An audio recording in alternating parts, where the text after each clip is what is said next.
Dober dan, dobrodošli. Tilen, dobrodošel in hvala, da si vzel čas za ta pogovor.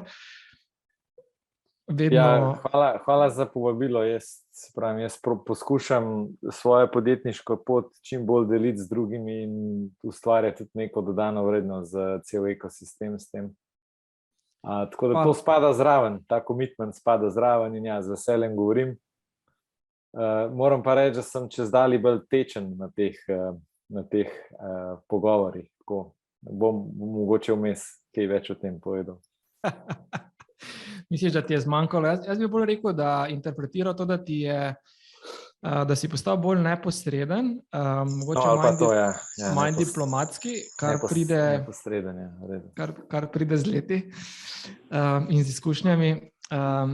Skratka, s Tilom imamo kar nekaj tem nekako, ki jih imamo planirane odpreti, od tega do njegove pretekle v bistvu podjetniške poti, ki je zelo zanimiva in ki ga je tudi pripeljala nekako do teh Juicy Marbles, pa potem do samega trga, v katero se je nekako zdaj aktivno že spustil. Skratka, ta neki alternativni mestni nadomestki oziroma alternativni trg prehrane, in pa potem seveda ne moremo mimo v bistvu Y Combinatorja in pospeševalnika in investicije in gradnje globalnega podjetja.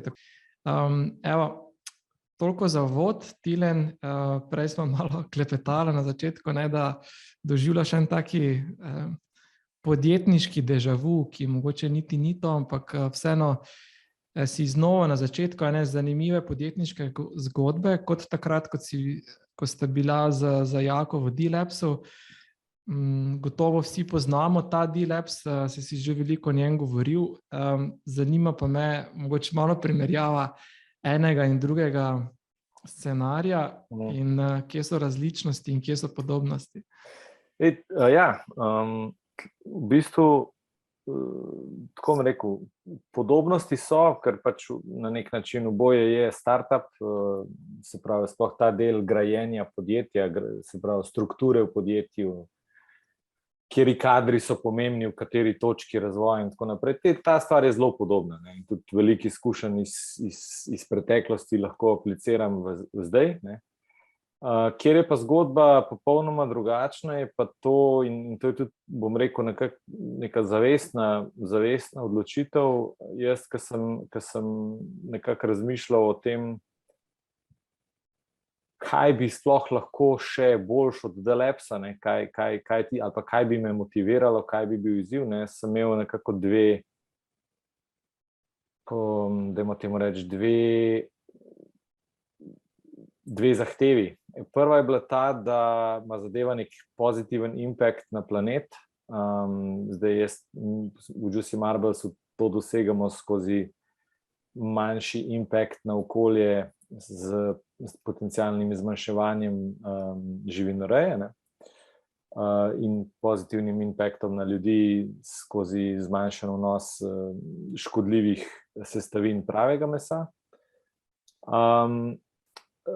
Želel sem si pa tudi zares stopiti na ta vlak grajenja startupa s tveganim kapitalom. D-Labs je bila v celoti ali pa večinoma bootstrapana zgodba, se pravi, mi smo se s prihodki rastli, s prihodki razvijali, ne. V zdajšnji zgodbi je pa stvar na popolnoma drugem koncu, ne, je pa pač maksimalna pospešitev z kapitalom. In tudi vsi koraki, ki smo jih naredili, so bili v to smer narejeni. Se pravi, nas ni toliko nas je ta, bom rekel, zavedanje o tem, da je vstop v to vrstno industrijo drag in zahteven, gnalo skozi k temu, da smo in strukturirali podjetje tako, in naša motivacija je vezana mislim, ne na investicije, ampak na to, da pospešujemo z veliko hitrostjo. Tako da to so ogromne razlike med enim in drugim, ne. So pa tudi stvari, ki so pa v obeh primerih iste. Ampak mislim, da pomembno je pa to, da smo si dejansko founderji na začetku rekli, da si nobeden od nas ne želi graditi podjetja z investiranjem samo presežkov, ki jih ustvarimo sami, ampak gremo pač po kapital na trg in gradimo s tem in poskušamo v bistvu prehiteti konkurenco oziroma ustvariti nekaj novega, tako hitro, da nas noben ne bo ujel. Zdaj, način izgradnje podjetja, skratka, na način pač go big or go home, se mi zdi, da je filozofija, okrog katere ste se poenotili z ustanovitelji, je drugačna od tiste, s katero ste gradili D-Labs. In čeprav ste bili tudi v D-Labsu nenehno v stiku s podjetji, ki so gradila svoje zgodbe z tveganim kapitalom. Zdaj tako je, ne? Par stvari je, ki jih ta strategija potegne za sabo. Prva je čisto osebna. Za to, da se na takšno pot podaš, se ti mora v glavi zgoditi en preskok.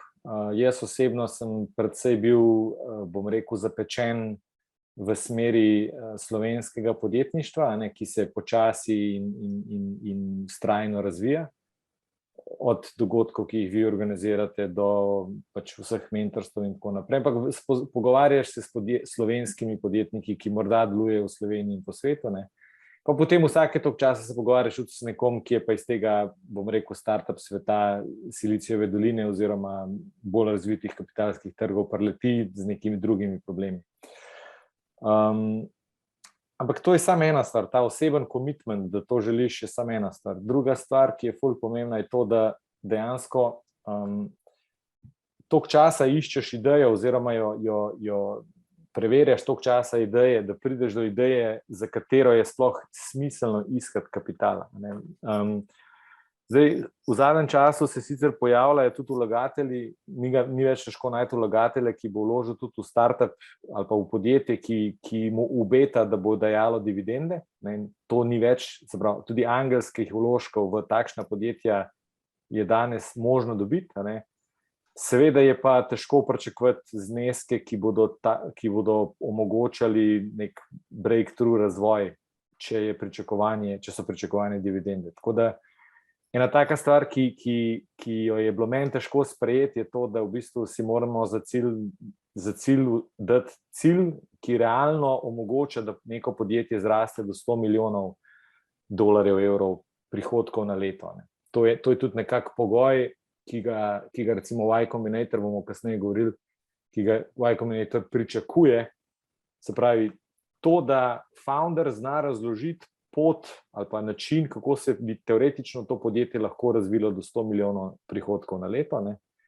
Hkrati morajo pa tudi sami temu verjeti. Zdaj, če sam ti neke bučke prodajaš, pa oni temu ne verjamajo, ne boš nič naredil. Ampak že sama ta vaja, da v bistvu ugotoviš, ali je sploh trg dovolj velik, ali dosti ljudi na svetu, ki jih to zanima.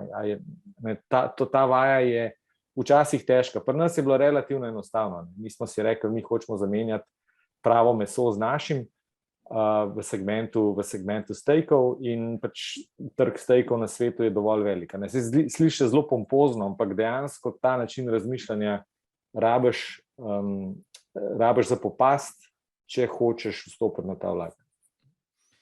Mogoče še eno vprašanje, ki se veže se na Tilna kot seveda na osebo. Zdaj, omenil si, da se v tebi mogel zgoditi ta preskok, skratka, ni več v bistvu te slovenske zgodbe, organske zgodbe oziroma pač bootstrapping zgodbe, ampak je ta VC zgodba.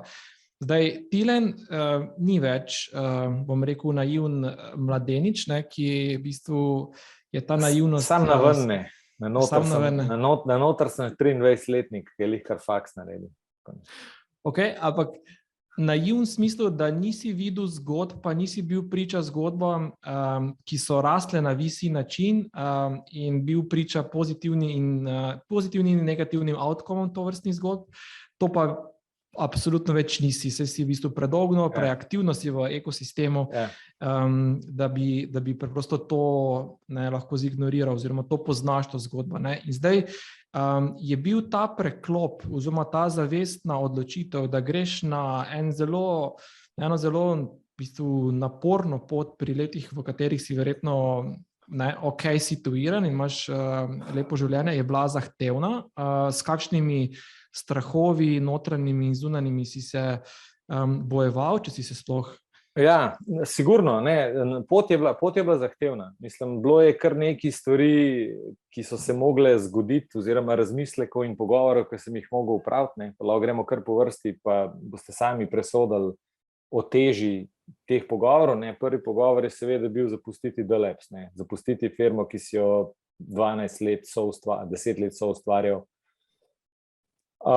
kjer si imel, bom rekel, vodilno vlogo, ki ti je omogočala življenjski stil, ki na koncu je bila, bom rekel, cool in zanimiva firma, je, bom rekel, omogočala nek, bom rekel, prepoznavnost, status, karkoli pač. Vse stvari sem si lahko sam doziral, ne. Kaj bom počel, koliko tega bo, koliko bo tujine, koliko bo doma, katera vloga, dobesedno sem si kreiral, ne, in potem iz tega kreiram si lastno službo, v kateri uživam in imam v redu plačo, ne, v to, da greš v pač neko veliko bolj tvegano situacijo, ne. Jaz sem si glih tudi stanovanjski problem rešil, med tem, ko sem se to odločil, tako da drug zahteven pogovor je bil žena, a se strinjaš s tem, da nekaj ali malo več mesecev ne bom imel prihodkov. Naslednje vprašanje je žena, se strinjaš s tem, da stopim na pot, ki bo morda zahtevala od nas v bližnji prihodnosti, da se selimo v Ameriko ali pa nekam drugam za kakšno leto, 2, 3, tako naprej. Se pravi, to so vse neki zelo, bom rekel, taki zame osebno bili težki pogovori, predvsem ta ločitev Delabsa je zame bila nekaj, kar sem hotel narediti korektno in pravilno in ne pustiti nikogar na cedilu, pa hkrati narediti stvar hitro in učinkovito, ker sem vseeno videl ta val, ki prihaja, na katerega sem jaz želel se postaviti. Bom rekel, da je bilo doma malo tudi zaradi okoliščin družinskih, to nekoliko lažje, kot sem pričakoval. Se pravi, te pogovori, bomo šli, a lahko gremo, a sem lahko brez prihodka nekaj časa. Pa tudi realno se je potem pokazalo, da če se enkrat zares odločiš, je ta doba cincanja oziroma življenja brez prihodkov, če prej narediš domačo nalogo, da sestaviš podstat tega tako in res z vsem srcem rečeš, ok, zdaj bom pa to probal bom za 6 mesecev, če ne bom videl rezultata, bom pač zadevo opustil, ne. To vlagatelji na nek način začutijo tudi co-founderji in potem se zelo hitro stvari obrnejo, tako da nekako sem si povrnil nazaj te statusne elemente službe, se pravi kompenzacijo, fleksibilnost, seveda ob, bom rekel, predvsej drugačnemu tipu obremenitve, kar se tiče časa in predvsem share of mind, no, tle pa definitivno zdaj več kuram. Kaj pa so te domače naloge, jasno, pač mogli narediti tudi soustanovitelji, ki so s teboj na tem istem vlaku?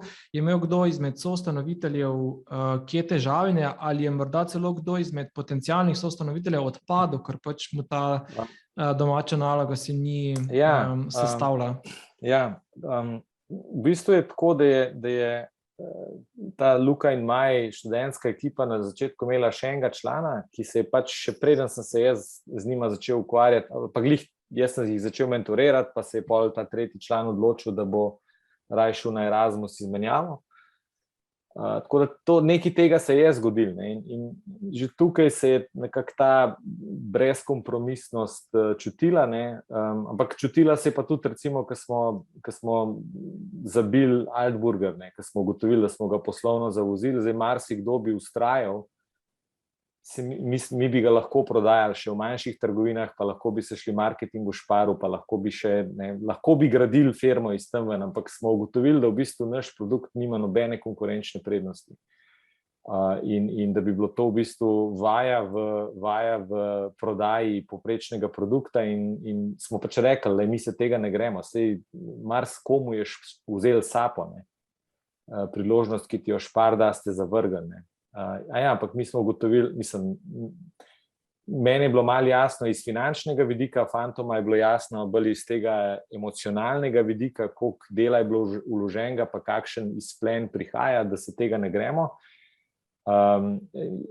Jaz sem rekel, meni se s tem ne da zgubljati časa, ona dva sta pa rekla, dajmo rajške novega pogruntati. In je ta splet moje zahtevnosti po, bom rekel, dobrem poslovnem modelu ali pa vsaj priložnosti, pa na njuni strani želje po novi tehnologiji ali pa inovativnosti, se je to združilo in smo določene za Slovenijo zelo neobičajne poteze vlekli. In tudi ta tvoja poslovna zrelost je tudi rezultirala pa v bistvu vedno nižja, oziroma poslovna zrelost je potrebovala temu, da si prej sprejel odločitev, ki je bila na prvo žogo nelogična, prej prerezal to popkovnico, ki bi jo sicer vstrali, in verjetno tudi ti ta poslovna zrelost pomagala tudi pri odločitvi, da skočiš iz D-Labsa v Bevok. Verjetno to ni naravno spregovorno, ljudje nismo nagnjeni k spremembam, Slovenci še posebej ne, želimo vztrajati, delati, graditi do konca. To je res, ampak saj vsi beremo knjige in ko prebereš dovolj veliko knjig, vidiš, da knjige so zelo kontradiktorne. Imaš knjige, ki poveličujejo neko poganjanje nekega vztrajnika in vedno bolj ga poganješ in vedno bolj leti. Imaš knjige, ki se sprašujejo, a je čas za pivot, a je čas za vztrajanje in tako naprej. In potem te zgodbe sestavljaš. In roko na srce jaz sem začutil iskrico v trenutku, ko sem ugotovil, in mene, če si vprašal med časom v D-Labsu, Tilen, kaj si ti misliš o faksu? Bi jaz rekel, faks je super, dati nek moment vztrajnosti, pomagati, da si neke stvari zborbaš do konca, dati neko, če hočeš, varnost v življenju, ker boš mogoče imel zaradi tega malo več izbire pri delovnih mestih, ampak po drugi strani se nikoli nisem oziral, meni so delovna mesta vedno bila nepovezana s tem, pa tudi v D-Labsu je bilo tako, da praktično jaz nobenega znanja iz faksa nisem mogel aplicirati, zato sem pa tudi šel na nek MBA takrat, pa zato sem se z investiranjem začel ukvarjati, ker sem bil zvedav in tak sem po naravi. Zdaj to mi koristi, velikokrat se tudi opečem, ampak bom rekel, iz napak se učimo, najrajše iz napak drugih, mentaliteta mi je pa zelo blizu. In torej tudi ta citat Alberta Einsteina v bistvu kar drži zate, ki je tukaj v skripti mi napisan. Skratka, I'm neither especially clever or especially gifted, I'm only very, very curious. Tako je. To zame kar drži. Bi pa rekel, da pa sem se pa toliko pa sem podjetniško pismen, da neka tveganja relativno dobro velikokrat se zalotim, da se vprašam vprašanje, kaj je najslabše, kar se lahko zgodi. In v bistvu ta nek izziv, neko tveganje v bistvu zreduciram na neke res pragmatične zaključke, se pravi, najslabše, kar se lahko zgodi, ta firma propade, investitorji v Ameriki me ne marajo več in moja startup zgodba v svetu se je zaključila. To je najslabše, ampak še vedno lahko v Sloveniji najdem službo, ki bo mi omogočala lifestyle in tako naprej. Tako da, in to vprašanje si velikokrat postavljam. In potem, ko zreduciraš te stvari, so nekoliko, večina izzivov rata predvsem manj strašnih, ko jih razbiješ na manjše kose in se vprašaš, kaj je res tisto, kar je problematično. Zdaj, da se skozi tudi ne govoriš o tem, da si zvest sam sebi, zvest svojim vrednotam, da najdeš ta svoj zakaj. In ta tvoj zakaj na nek način je, kot ti že prej omenil, na nek način izhaja iz faksa. Ti si namreč živilski tehnolog. Ja. In v bistvu teh 10 let v D-Labsu te je načeloma odneslo stran od te tvoje jedrne strasti, ki pa se odražala tudi v faksu, ne? Kdaj pa sta se začela ta tvoja iskrica znova tako močno žareti po tej neki živilski tehnologiji, da te pripeljala do Juicy Marbles? Jaz sem latentno skozi govoril, da bom najdel neko pot nazaj. Se pravi, sicer sem bil prepričan prvih 5 let, da bo to se zgodilo skozi nek digitalni produkt, ki bo povezoval obe industriji. Ampak preboj se je zgodil pa, ko sem v bistvu stopil v en spet konstantno eksperimentiran sam s sabo, ne, in ko sem z nekega regularnega zdravniškega pregleda za službo pač prišel z holesterolom na zgornji meji normalne vrednosti, sem si rekel, dobro, kaj lahko naredim, ne, in ena od prvih zadetkov na Google je bil pač adopt a plant-based diet, ne, in sem pač začel ta plant-based gledati. Jaz sploh nisem razumel vegan, to mi je bilo vedno tako malo ta veganstvo je tako nastrojeno, je polno nekih emocij in meni, ampak ta plant-based diet, ki je bil pa popolnoma pač tak pragmatičen nasvet, kako se prehranjevati za dobro sebe, družbe, živali, sveta, whatever.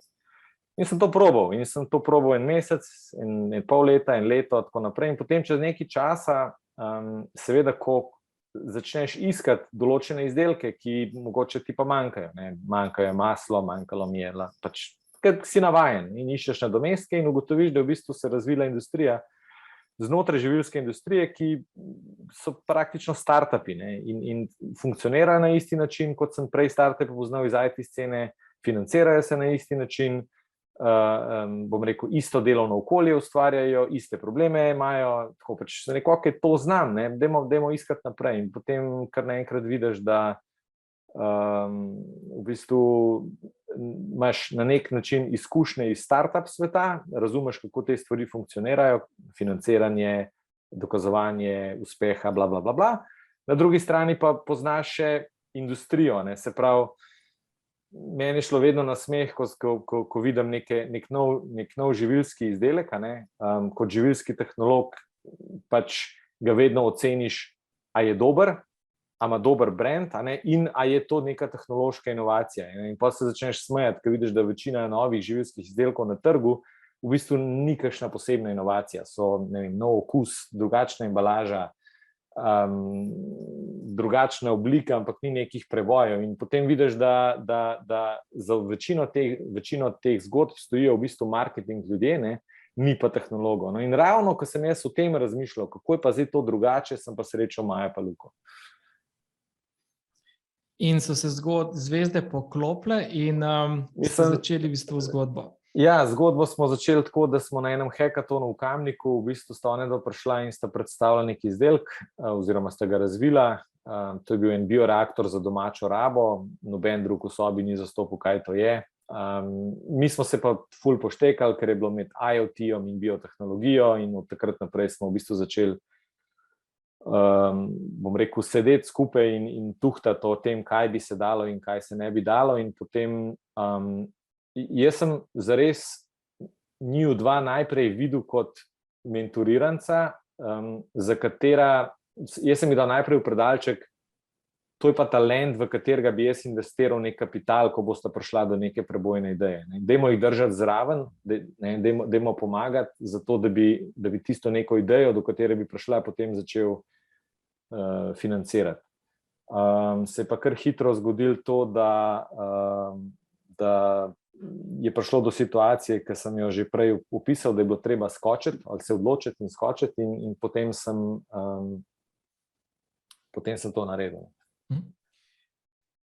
Tilen, povej mi zdaj, ker na vrhu si malo primerjavo, med v bistvu, ko si se poglobil v to industrijo, si videl, da je živilska industrija relativno podobna startup industrija, pa tej, zdaj ima nekaj podobnosti, o katerih si že govoril, kaj pa so neke različnosti, ker na prvo žogo ali pa en tak zunanji opazovalec bi rekel, da je živilska tehnologija ali pa industrija veliko bolj zahtevna, kapitalsko intenzivna, dražja. Jaz sem se v resnici, zakaj sem jaz sploh šel stran od živilske industrije ali pa biotehnologije takrat, jaz sem zaključil kot izbiro, smo imeli na koncu usmeritev biotehnologije. Ta industrija je kapitalsko v primerjavi z IT industrijo zelo požrešna, ker sploh IT se je zdaj razvil tako, da so skaliranje IT produkta je res linearno. Amazon ti sam toliko več vzame, kot ti zares rabiš. Nimaš nobenih teh stopnic, ki se jim reče tovarne, pa stroji, pa to. Tega praktično ni. Laptopi pa Amazon kartica, to je to. Medtem ko takrat, 10-15 let nazaj, ko sem jaz zaključil študij, je bila živilska industrija taka. Praktično lahko si bil obrtnik, ki je doma nekaj počel z malo tehnologije in to tehnologijo si lahko zvezno nadgrajeval. Če si pa hotel delati tehnološko neke zanimive stvari, si pa rabil tovarno. Zdaj, ta tovarna je v živilstvu je stala že takrat $500,000, vsaj v biotehnologiji je osnoven laboratorij bil 3 milijone takrat in to so bile številke, ki so onemogočale to stvar. Tudi startupi v biotehnologiji so se takrat šele pojavljali. Če se spomnimo prvih teh biotehnoloških podjetij, kot so BioNTech, ki ga zdaj vsi poznamo, ali pa ne vem, ACS Bio, ko je neko slovensko tako podjetje, ali pa še prej EduCell in tako naprej. To so vse podjetja, ki so bila pionirji na področju tveganega kapitala, pa biotehnologije ali pa tudi hrane in preprosto ta ultra tvegan kapital ni nikoli prikapljal do nas, mislim, do živilske industrije. Vedno je bilo zato treba imeti 6 doktorjev znanosti zaposlenih, pa povezave z ne vem kakšnimi univerzami pa tako naprej. Potem se pa mislim, da 2009 pa začeli obračati, ko so pa venture kapitalisti v Silicijevi dolini ugotovili, da je pa tudi hrana oziroma biotech ena sfera, kamor se splača vlagati in se je ta vagon začel valiti. Beyond pa Impossible, mislim, da je 2009 ustanovljen, Impossible pa ene 9, ene pa 10. Takrat se je to začel in tega je bilo potem vedno več in se pravi, jaz sem nekje 2018 ugotovil, da to, ali pa 2017 ugotovil, da to obstaja, 2018 začel gledati, 2019 poznal Maja pa Luko in tako naprej. In mogoče še ta, omenil, zdaj pri startu podjetniških zgodb je izredno pomemben tudi ta mikro pa makro ekosistem, ta podrast, ki ti omogoča tudi, da se obrneš na mentorja, na svet, investitor in tako naprej. Zdaj pa v Sloveniji se mi zdi, da ta podrast v tem digitalnem svetu, digitalnih produktih se mi zdi odlična. Je ogromno imamo podjetnikov, ki so na globalni ravni, domačih podjetij, ki so, skratka, ta ekosistem obstaja. Kaj pa na področju živilske industrije? Mislim, tako bom rekel, jaz sem imel zaradi prejšnje pozicije v bistvu zelo dober dostop do praktično kjerkoli vodstvenega kadra v kjerkoli industriji. Tudi v živilstvu, malo zaradi preteklosti, malo zaradi sedanje, tako sem poznal. Ampak mene je vedno fasciniralo, da nikoli nisem zaznal nekega preskoka med neko majhno firmo pa med veliko korporacijo v Sloveniji, v živilstvu. Vedno sta bila to, vedno je bila Kolinska, ali pa neka manjša firma. Dobro, so bili neki pečjaki vmes pa tako naprej. Vse se dogaja, ampak nisem bil toliko pozoren. In tudi v živilski industriji ali pa v biotehnologiji ali pa kjerkoli druge, ta podrast je, samo odkritje moraš. Podporni ekosistem je nekako zrastel tako nesrečno, da je bil IT prva branža, ki je bila posrkana noter v ta ekosistem.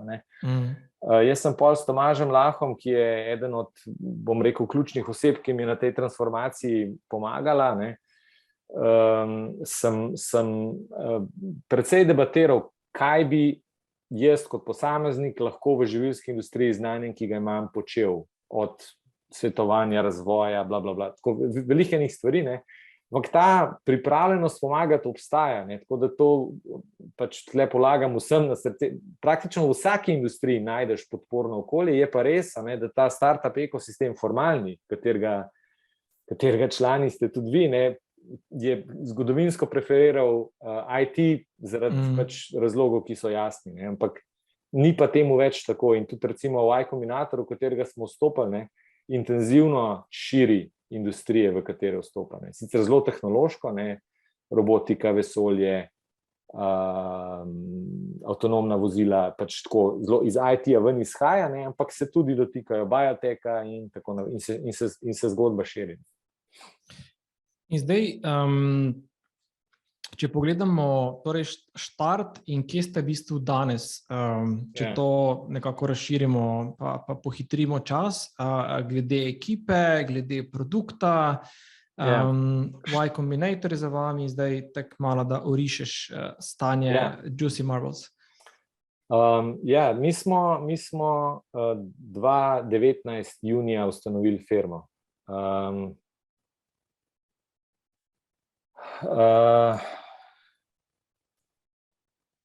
Ta firma je bila ustanovljena, kot sem že prej rekel, z namenom, da bi delali na...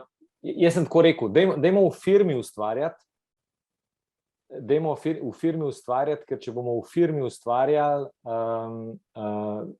se bo to v firmi obdržali in bomo bolj razmišljali o tem, se da kakšno stvar komercializirati. Ker če bomo samo tako kot hobi, malo zraven neki počeli, se to ne bo. Imel sem glih toliko, bom rekel, prihodkov in tudi podpore strani Tomaža, da sva rekla, karkoli bomo delali, dajmo zapakirati v firmo, da se tam ujamejo te stvari, ki nastajajo. In dejansko je bila firma s tem narejena. Ampak smo pa zelo pridno in zelo, bom rekel, načrtno te ideje, se pravi, razvili prototip, ugotovili ali pa naredili nek simple test, ali pa samo simple preračun, ali pa pač in idejo ubili. In teh idej je bilo kar nekaj. Smo delali arome, smo delali dvojno fermentiran tempeh, smo delali, mislim, to sta še Maja pa Luka delala, pa smo delali burger, ki paše v isto kategorijo. Pa smo začeli to našo tehnologijo razvijati, pa smo jo najprej hoteli zapakirati v stroje za doma, se pravi, da bi si doma zašraufal neko kapsulo noter in bi ti tako kot Nespresso naredi kavo ali pa kruhomat kruh, bi mi naredili pač rastlinske stejke. Tako da, in to se je vse dogajalo znotraj te firme. Jaz sem pomalem pa skozi čakal in iskal neko idejo, za katero, ker smo se skozi pogovarjali, da želimo vstopiti na ta vlak z investitorji, na neko idejo, na nek prototip, ki bo dovolj dober, da bo investitorje prepričal. Jaz sem šel do Silicon Gardena, ki sem jih imel za prijateljski sklad, ki se poznamo. Jaz sem šel do Gregorja Rebolja, po mojem, 5-krat. In 3-krat z nekimi predhodniki naše ideje, pa pol še 2-krat z obstoječo idejo in šele, ko je Y-Combinator rekel, bomo, šele pa je Silicon Gardens vložil. Ampak feedback je bil pa vedno super. Se pravi, to nam ni všeč, tega ne razumem, to nam ni všeč, tole ne bo del. In pač mi smo iterirali, pač pošiljali smo, bom rekel, te naše stejke v Anglijo ali pa prototipe, že preden je bil to filet mignon. Smo jih pošiljali okrog po svetu in zbirali feedback in pač imeli klic recimo s firmo, ki smo izdali toliko poslovnih skrivnosti, smo še lepo vedeli, kakšno neumnost smo naredili. Pa za srečo smo pivotirali, da tisti ni več relevantno, ampak pač učili smo se. Ko si rekel, ko zavrnitev z razlogom tega ne razumemo. In zdaj tega ne razumemo, ker je to nova tehnologija, ali pa nova sploh industrija, sploh v Sloveniji. Razen teh firm, ki si omenil, verjetno jih ni veliko, ki razume to tehnologijo. Ta nepoznavanje je, se mi zdi, velikokrat tak omejitveni faktor, ki te lahko tudi founderja ali pa celo ekipo ubije, ker si ti preprosto v napačnem okolju. Ja. Kaj pa recimo Izrael, Nizozemska? Na srečo imaš sklade po svetu, ki se pač ukvarjajo specifično s tem, kar ti delaš. Ne? In to je bila ena lekcija, ki jo jaz v bistvu nisem razumel. Vedel sem, da obstajajo namenski skladi, ampak nisem si pa predstavljal, da so toliko namenski. Ne? Nisem si predstavljal, da so skladi, ki dejansko samo gledajo hrano in delajo samo hrano. In pač njihov feedback je ful, tudi če ti rečejo ne, je njihov feedback, zakaj ne ful vreden, ker pač ti povejo, ne vem, to ni dobro, to ni dobro, to ni dobro. Izrael, Nizozemska veljata, se mi zdi, v tem prostoru nekako, sploh Izrael za ne bom rekel ravno zibelko food techa, ampak kar za dominantno silo.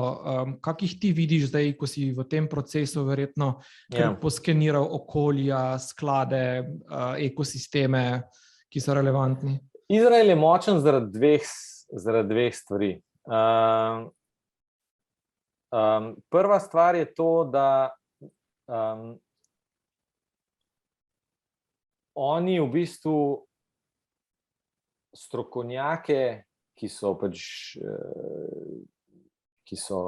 po svetu razpršeni zaradi njihove zgodovine, privabljajo nazaj na različne načine. Recimo v Izraelu ima veliko multinacionalk IT-ovskih poslovalnic, zato ker je kader prišel dovolj visoko in je rekel, jaz pa zdaj domov, je multinacionalka rekla, dej pa tam postavil z 200 ljudmi neki pa tam bot. In zato ima recimo zdaj, veš, vsak Oracle, vsak Microsoft, vsaka ta firma ima tam ful veliko, to je prva stvar. Druga stvar, tako kot financira, a veš, koliko je ameriška vojska financira na nastanek Silicon Valley, je tudi izraelska, ta, bom rekel, državni ustroj, zelo nagnan k tehnologiji.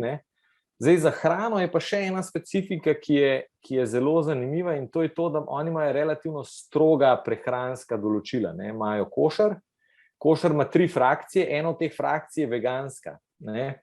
Kar to pomeni? To pomeni to, da recimo v Izraelu se danes opredeli kot vegan 11% ljudi, kar je 10 do 5-krat več kot kjerkoli druge na svetu. Zdaj, zakaj?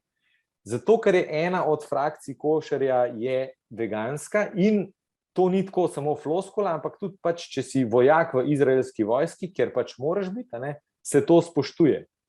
Torej, izraelska vojska financira razvoj beljakovinske hrane, zato ker pač morajo to pohendlati. Tako da v prehrani se sploh zanimive stvari dogajajo. Tako, ker se recimo v Švici dogajajo stvari na področju arom, zato ker pač tradicionalno parfumska industrija in to se tam dogajali in iz tega ven se črpa neko znanje. In se te stvari v bistvu se nekako sestavljajo skupaj po raznih trgih. No, seveda pa pač ameriški kapital pač pa financira vse, kar se pusti financirati. Ampak kakorkoli, Izrael iz vidika tudi skladov pa kapitala, ker tam se veliko investira, ne samo v domači, tudi ste bili v kakih pogovorih, ali je potem vseeno nekako prevagal Y Combinator in... Ne, po moči je sigurno prevagal Y Combinator. Tudi naš najbolj resni konkurent, ki sicer uporablja tehnologijo 3D tiskanja, ampak oni so Izraelci, tako da tam tudi nismo tako aktivno nekaj iskali. Plus, jaz sem posebej bil malo strateški, ker sem iz Delevsa poznal ta, bom rekel, tenzije, ki jih potem imaš, če imaš investitorje iz enega konca sveta, kje moraš biti. Jaz sem pa hotel si zadržati neko pozicijo, ki bi nekako omogočala, ali pa se pravi, da imaš investitorja, ki razume tudi evropski trg, da ni vse samo ameriški trg, ampak in zato smo pa, ko smo ta prvega investitorja dobili iz Amerike, smo pa se močno nagnili k temu, da bi našli tudi enega iz Evrope, ki bi bil nekako kontrapod temu, zato da pač imaš obe perspektivi. To pa smo naredili in se najde. In zdaj, če pogledamo še malo torej ekipo in pa produkt, s katerim ste vstopali oziroma se prijavljali na Y Combinator, kje ste bili takrat? Zdaj, tako je. Tle moram pa, recimo, če sem do te točke pred vstopom v Y Combinator naredil en kup enih odločitev, ki so bile tipa, to je premalo resno, ali pa iz te moke ne bo kruha, ali pa pač na nek ta način, je v Y Combinatorju v bistvu, osebno sem ga podcenjeval. Jaz sem mislil, pa to je še en pospeševalnik, ampak sta si Maja pa Luka izrazito želela biti YC founderja. Spomnil sem se uspehov Luka, ne Luka, Jugota, pa Matevža, pa vseh ostalih slovenskih hip, ki so skozi Y Combinator. In ta feeling mi je bil sicer blizu, ampak nisem to pripisoval nisem to prepisoval v Y Combinator, ampak bolj o tem osebam. Ampak zdaj, ko pogledam nazaj, Y Combinator je precej zaslužen k temu. In ta resnost, bom rekel, tega prijavnega postopka in tudi drila in te pomoči in koliko. Recimo jaz z lahkoto rečem, da v svojem življenju še, pa je pičal Luka, na koncu Y Combinator je pičal Luka, ampak priprava, ko smo imeli te, bom rekel, sprejemne intervjuje, ne, ta priprava na intervju je bila pa verjetno najbolj intenzivna priprava na karkoli do zdaj v mojem življenju. Jaz še nisem bil za nobeno stvar toliko pripravljen, kot sem bil pripravljen za intervju za Y Combinator. In pazi, tudi sem smo prišli šele v drugo, se pravi, Maja in Luka sta se že prijavila prej, pa sploh nista prišla naprej, ampak smo imeli pa pol bistveno več za pokazati, tudi zaradi tega, ker smo si pa najdel advisorja, ki nam je pol izrazito pomagal pri tem, da smo se pravilno pripravili. Da smo pravilno pripravili zgodbo in tako naprej. Ampak spet, če mene vprašaš danes, zakaj smo prišli not, je zato, ker je Maj v zadnji sekundi bleknil, lahko vam pošljemo vzorce. In potem smo vzorce, spet, outside my comfort zone, vzorce, ki jih v bistvu nismo poslali še nikomur in ki iz vidika živilske tehnologije niso bili narejeni by the book, se pravi, mi smo jih sami doma pasterizirali, mi smo jih pač, to je tako, kot bi jaz marmelado poslal, ki jo doma naredim nekam v Ameriko, ne, pač naredili smo vse, da smo rekli, ok, to ne more ljudi na uni strani ubiti, ne, ampak noben se ni vprašal, je not, kaj tazga, ker v Ameriko ne sme iti, a bo to v Ameriko sploh prišlo, pač, ne, smo imeli pa confidence, da recimo smo pa v Anglijo poslali prototip prej, ne, pa je prišel in je pač človek iz Anglije rekel, zanimivo, ne bi sicer investiral, ampak dobil sem, hvala, bilo je dobro. Tako da vse se je malo nalagalo. In potem Y Combinator je pa tako, imaš stvar, ki jo v Y Combinatorju lahko dobi vsak zdajle, in bom tudi povedal iz mojega vidika vso vrednost Y Combinatorja, tudi če nisi not. To sta dva nasveta. Pa mogoče bom pol, stvar, ki jo ne moreš dobiti exposureja do vlagatelja. Tega ne moreš dobiti, če nisi not. Na koncu pičaš 1 minuto, dobesedno interfejs je tako, kot za Tinder, 300 startupov piča po 1 minuto in investorji imajo tako like pa dislike. In če pritisnejo like, potem naredi email introduction med investorjem in tabo. Tako, ja. In pol pač po 6 urah pičanja, ne, imaš recimo 150 mailov teh lajkov, ne, in potem z njimi pač zapeleš klasičen postopek. To je bilo zdaj, ki je remote. Prej je bilo v živo, je verjetno to drugače izgledalo, ampak zdaj je bilo to, zdaj je bil dobesedno Tinder. No, ampak nasvet, ki ga vsak lahko, bom rekel, implementira, ne, prvi nasvet je do things that don't scale. To je bilo meni zelo neintuitivno razmišljanje, sploh za živilsko industrijo, kjer smo se na faksu učili, da pač vsak procesni korak, vsak gramček, pač kjerakoli neoptimalnost, jo moraš že v osnovi odpraviti, zato ker če jo odpraviš, potem to ni strošek, jada. Ne.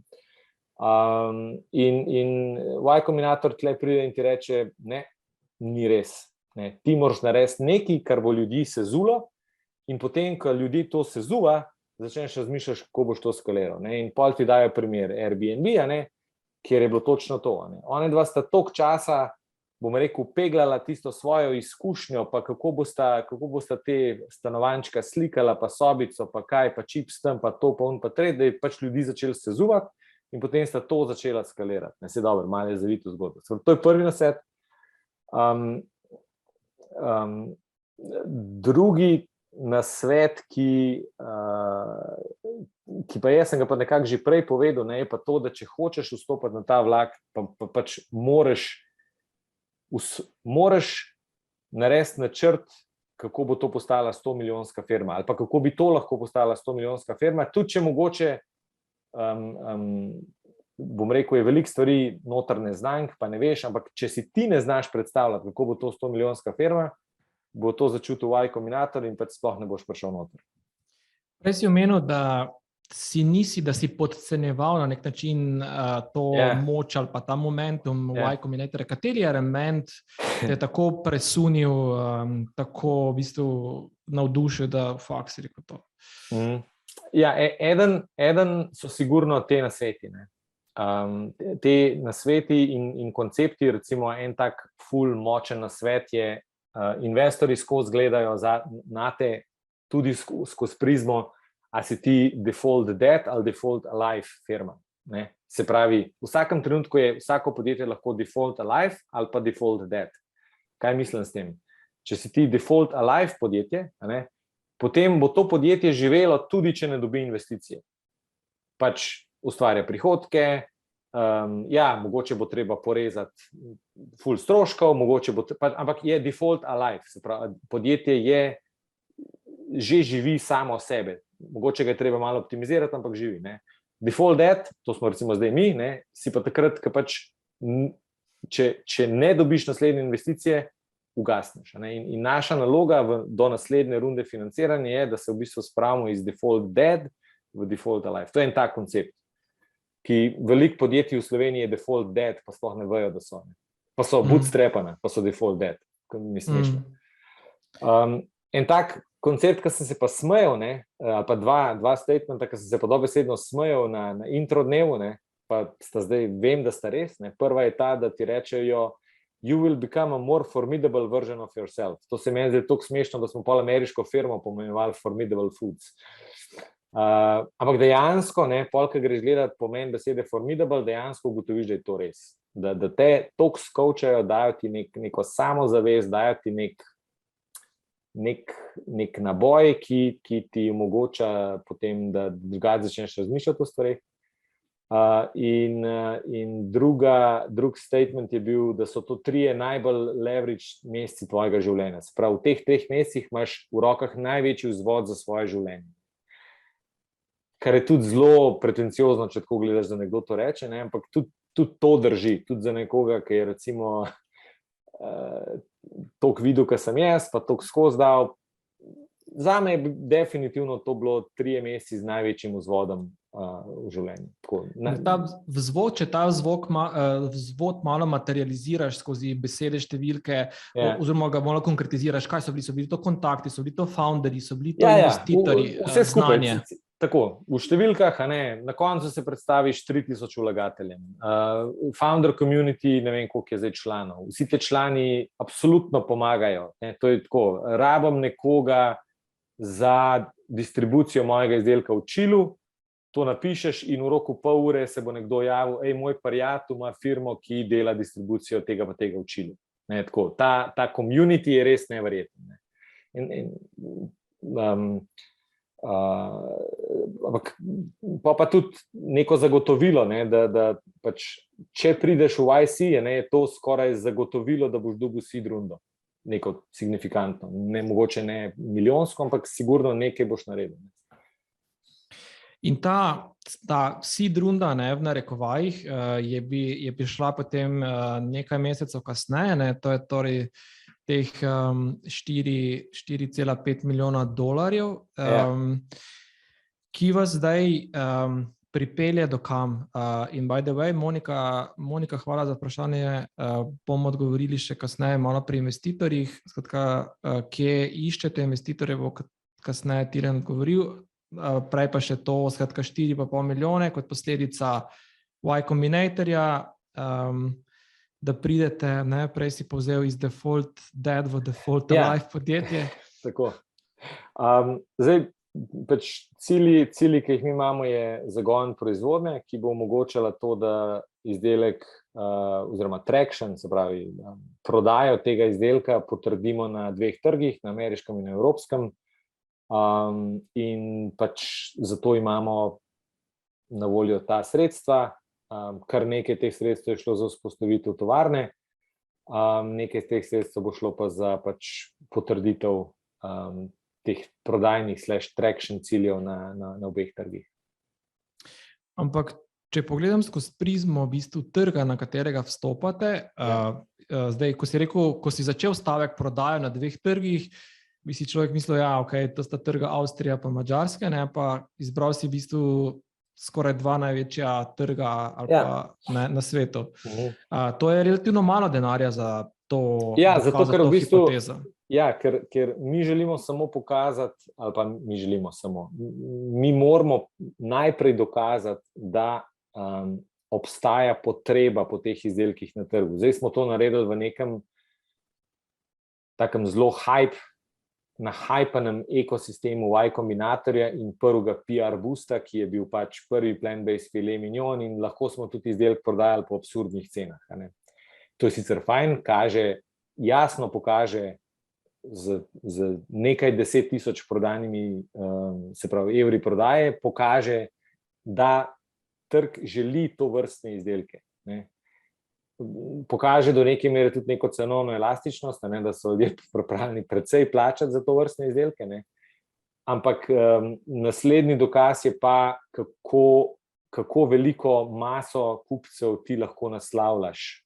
A je to eden, ki je pripravljen plačati 150 v vsakem velemestu v Ameriki, ali to mogoče 500 ljudi, ki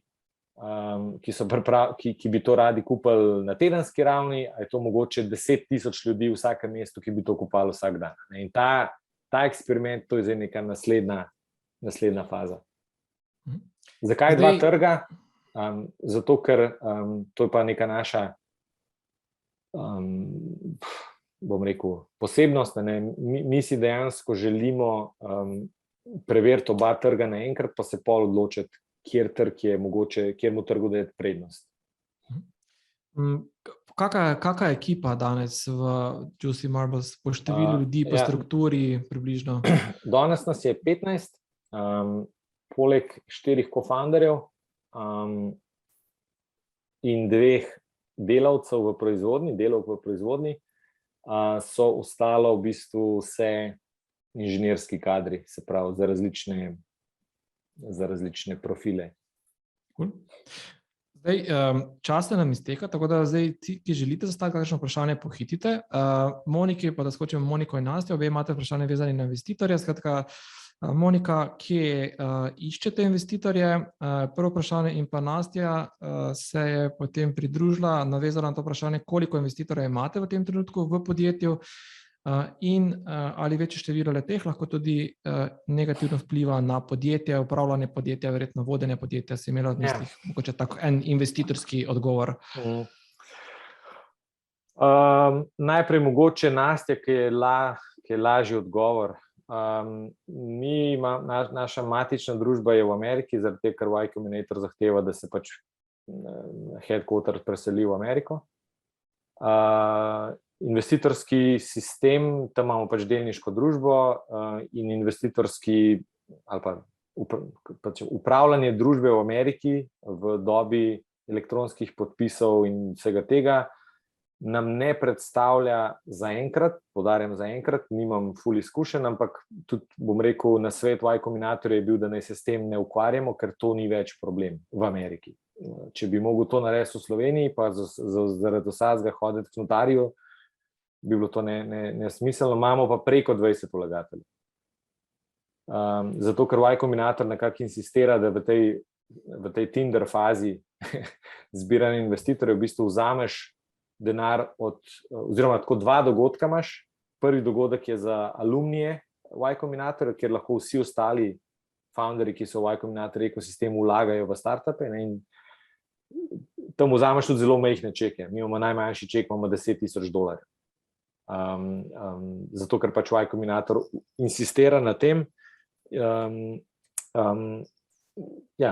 Tako da jih imamo preko 20, ampak to zaenkrat ni bila težava. Potem je Monika, kje iščete investitorje. Se pravi, prvo rundo investitorjev smo našli v Y Combinatorju, se pravi, čisto prvo. Potem smo pa z dobro izvedeno PR kampanjo nas je upozorili in se je veliko investitorjev javilo samih. Zdaj, dobro izvedena PR kampanja nam je predvsem uspela zato, ker smo dejansko dve stvari naredili prav. Prva stvar je to, da smo imeli izdelek, ki je bil dejansko prvi na svetu, ne, to je vedno newsworthy, kakorkoli obračaš. In druga stvar, imeli smo več sreče, kot pa pameti, da smo za tisto prvo PR kampanjo nismo packali neki sami po slovensko, ampak smo pač vzeli neko PR agencijo. In ta PR agencija nam je vzela, če tako za nazaj pomislim, približno 60% sredstev, ki smo jih imeli takrat na računu, to govorimo o majhnih zneskih, ker takrat smo bili še vedno v fazi, preden smo v YC denar dobili na račun. Ampak smo vedeli, da ga bomo, zato smo rekli, ok, pejmo all in. In imeli smo osebo, ki je bila dobro nakonektana in je tisti PR uspel. Ampak to ni, se pravi, te investitorji, ki so se javili, so nam zgolj pokazali, kakšne investitorje moramo mi iskati. Potem smo jih pa začeli iskati. Zato, ker smo videli, obstajajo investitorji, ki se deklarirajo kot impact, not just profit, food, biotech, jada. Zelo dobro smo začeli brati te investment hipoteze od skladov, se pravi, naša hipoteza je taka pa taka, delamo toliko velike tikete. In pač pol je to, bom rekel, stvar, ki smo jo z Luko počela mesec in pol, imela po moje 150 klicev z različnimi skladi, 150 prvih, pa pol z nekaterimi smo nadaljevali pač investicije. Izrael, Nizozemska kot vodilni državi na področju investicij. Izkušnje v Skandinaviji, Finskem. Ja, Skandinavija ima ful močno, ima ful zdravo investicijsko kulturo kot taka. Recimo na Finskem se per capita zgodi 3-krat več angelskih investicij, kot se jih zgodi v Sloveniji. To je en tak podatek, ki ga vem zaradi nekih drugih aktivnosti. Tako da ja, Skandinavija je sigurno v redu, tudi če ste v foodu ali pa v biotechu, so tam ful močni skladi, ki to podpirajo.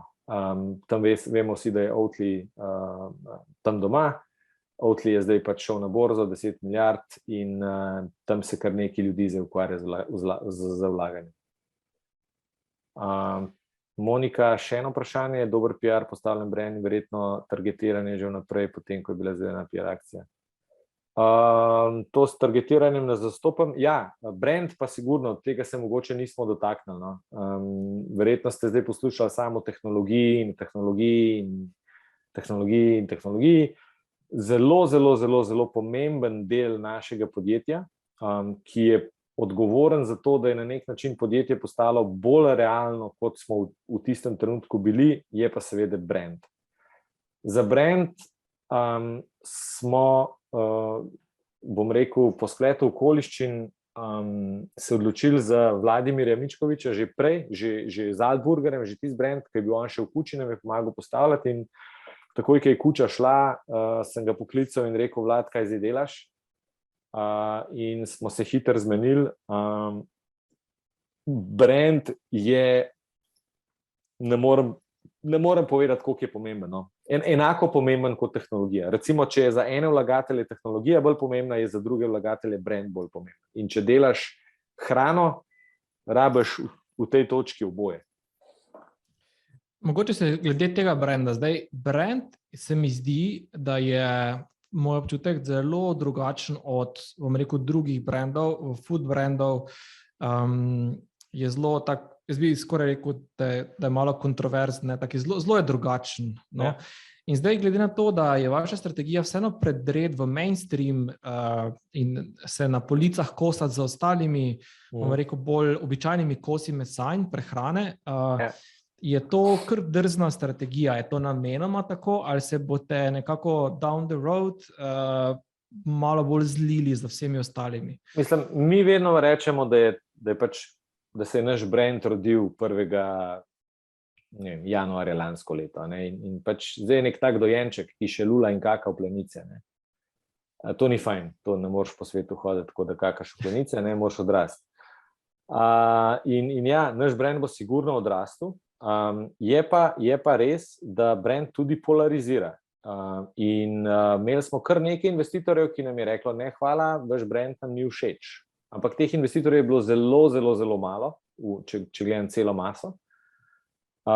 In preprosto smo edina točka, ki je bila za nas pomembna, je v začetni fazi, kako zapomljiv je brand.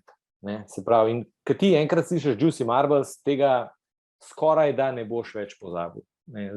Zelo težko je to pozabiti, zdaj, a si zraven konotacijo sočnih jajc, ali si tega ne daš, nima veze, ampak bom rekel, ta efekt, da brand polarizira, smo mi vzeli za dobro, ker vedno lahko brand potem zategneš, spoliraš, prešraufaš, kjerokoli besedo ostavi. Je pa zelo težko kontra narediti. Mislim, če ga slišiš, se ti zdi zapomljiv, ko ga pa vidiš, pa ga absolutno ne pozabiš. Sploh ta neka močna oranžna, z temi kričečimi, mislim, tudi s temi takimi krvavimi slikami je kar zanimivo. No? Taka zanimivo. Cool. Pogovor gre koncu, ta ura je minila kot keks, še zadnjo priložnost dam kakšnemu vprašanju. Danes so se opogumil ženski del občinstva, kar je zelo zanimivo, super, me veseli. Tilen, da zaključimo, torej zdaj ta 2021 je bil zate kar rock and roll, verjetno tudi sanjsko, in čestitke za vse dosežke, ki so jih dosegli oziroma uresničili. Kaj pa zdaj naslednje leto? Torej validirati oba trga, če zdaj tudi malo zvizualiziraš, ko bova drugo leto imela pogovor v istem času, javno ali nejavno, kje bo Juicy Marbles? Ja, 2022 bo za nas leto, ko bomo začeli zares delati. Zdaj se mi je to zdelo vse skupaj kot ene vrste igra, ali pa zabavno početje.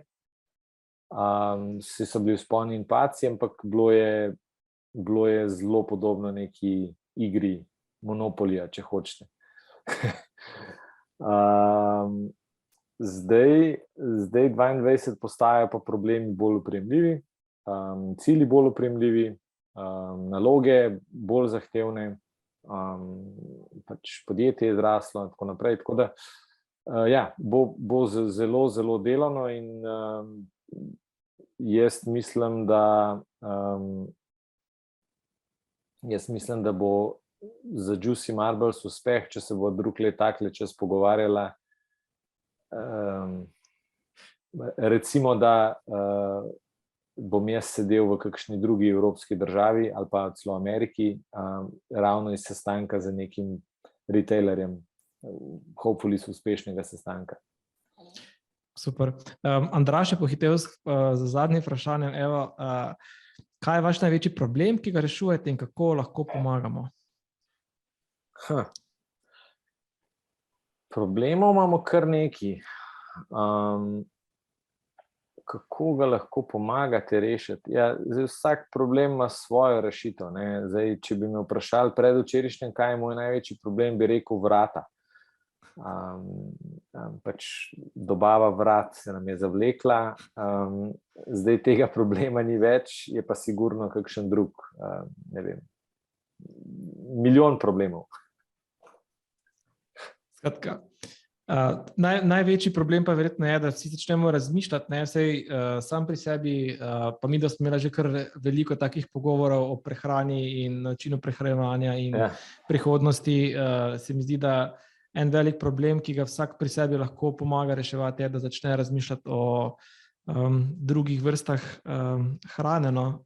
Pa jaz sem kar zaprisežen mesojedec, da ne bo pomote, ampak vedno sam pri sebi kar opazim, da se vedno bolj pogosto poslužujem tudi drugih vrst ali pa virov beljakovin, tudi zahvaljujoč Tilnu in tebi podobnim podjetjem in posameznikom, in mislim, da kot družba bomo mogli začeti reševati probleme tudi čisto na takih drobnih korakih, ampak če to pomnožiš na milijone, je to kar velik impact. Evo, Sašo, ne, to je vedno tako, ne, zadnje minute so najbolj intenzivne, ajde, Sašo, zadnji si. Sašo, imamo hipoteze. Hipoteze so v grobem razporejene na kanale, se pravi, kako uspešno se bo po katerem kanalu prodajalo. In eksperimenti so oblikovani tako, da pač pašejo, ali pa da so skladni z posameznimi kanali na posameznih trgih. Tako da imamo. Je pa zanimivo, ne, da mogoče še tukaj spet poudarim, mi smo podjetje, ki je razumelo potrebo trga in razvilo produkt, ki to potrebo,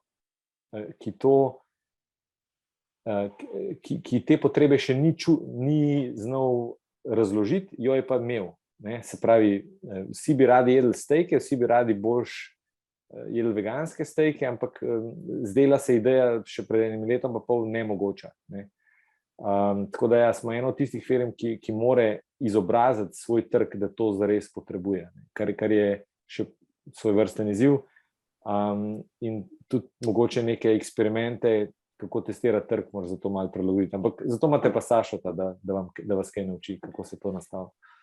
Je pa to, ne, za v bistvu startup relativno nehvaležna pozicija, ne, skratka, iti na neizobražen trg in kot startup izobraževati trg o nekih novih potrebah je kar v bistvu nezavidljiv položaj, ker to vzame ogromno časa, denarja, energije in resursov. To je nezavidljiv položaj iz vidika bootstrapanga podjetja. Absolutno. Prej sem že povedal, kakšen je naš mindset glede tega. In zato smo tudi šli po kapital, ker pač vsak izdelek iz tega trga je praktično je treba potrošnika naučiti na njega, ne? In to nam uspeva zaenkrat, bomo videli. Mogoče drug let sprašal, če ima kdo kakšen šiht. Da se ne boš preklopil iz Default Dead v Default Alive company. Ampak meni se zdi, ne, tako si mi začel razlagati ta koncept, se mi zdi, da je za investorje v zgodnjih fazah v bistvu Default Dead podjetje edino podjetje, v katerega se investira, ker tisto, ki je Default Alive, se mi zdi, da je premalo drzno, predrzno. Za seed rundo gotovo, ja. Za seed gotovo. Za A pa ni več. Se strinjam. Hvala Tilen za ta super pogovor. Želim, da se vsi plani uresničijo, da bomo še imela priložnost tako klepetati. Uspešno zaključek leta, lep družinski zaključek dneva, tudi enako vsem ostalim uspešno še naprej in se vidimo ob naslednji priložnosti. Hvala in srečno. Živjo. Hvala, čau.